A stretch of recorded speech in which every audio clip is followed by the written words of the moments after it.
আসসালামু আলাইকুম। Instructor publication থেকে রাশিদুল ইসলাম বলছি। 19তম শিক্ষক নিবন্ধন এনটিআরসি স্কুল পর্যায় 2 ট্রেড ইনস্ট্রাক্টর জুনিয়র শিক্ষক মৌলভীকারী প্রিলিমিনারি সহায়িকা বইটি সম্প্রতি প্রকাশিত হয়েছে। আজ প্রিলিমিনারি বইয়ের 209 নম্বর পৃষ্ঠা থেকে ঐকিক নিয়ম নিয়ে আলোচনা করব। ঐকিক নিয়ম যে কোনো প্রতিযোগিতামূলক পরীক্ষায় এক বা একাধিক প্রশ্ন এসে থাকে। ঐকিক নিয়ম একটি গুরুত্বপূর্ণ বিষয়। এই বিষয় আয়ত্ত থাকলে এক বা একাধিক প্রশ্ন আপনি পরীক্ষায় অবশ্যই পেয়ে যাবেন। চলুন আমরা প্রিলিমিনারি বই থেকে ঐকিক নিয়ম নিয়ে আলোচনা করি।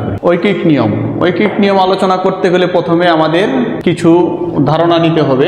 ধারণাগুলো হচ্ছে, 1 নাম্বার, যে জিনিসের দাম, ওজন, পরিমাপ ইত্যাদি বের করতে হবে তার ডান দিকে লিখতে হবে বা বসাতে হবে। ঐকিক নিয়মের অঙ্ক করতে হলে প্রথমে আমাদের জানতে হবে যে দাম, ওজন, পরিমাপ যদি বের করতে বলি সেটা আমরা কি করব, অঙ্ক করার সময় ডান পাশে লিখব। 2 নাম্বার হচ্ছে উপরের লাইন থেকে নিচের লাইন দ্বারা কম বোঝালে ভাগ করতে হবে। 3 নাম্বার হচ্ছে উপরের লাইন থেকে নিচের লাইন দ্বারা বেশি বোঝালে গুণ করতে হবে। এই যে গুণ, কম বা বেশি, গুণ বা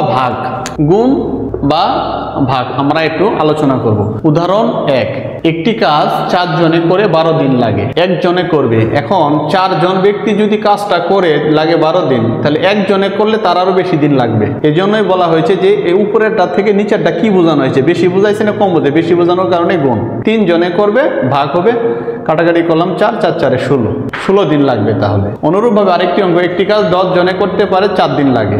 একটি কাজ 1 জনে করতে, তাহলে এখানে বোঝা যাচ্ছে 10 জন যদি একটা কাজ করে 4 দিন লাগে, 1 জন একা যদি কাজটা করতে বেশি দিন লাগবে, তাহলে গুণ করতে হবে।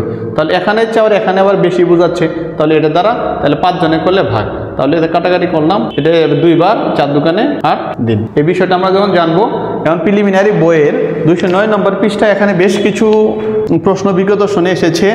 এই বিষয়গুলো নিয়ে আমরা আলোচনা করব। আপনারা আমাদের সাথেই থাকুন।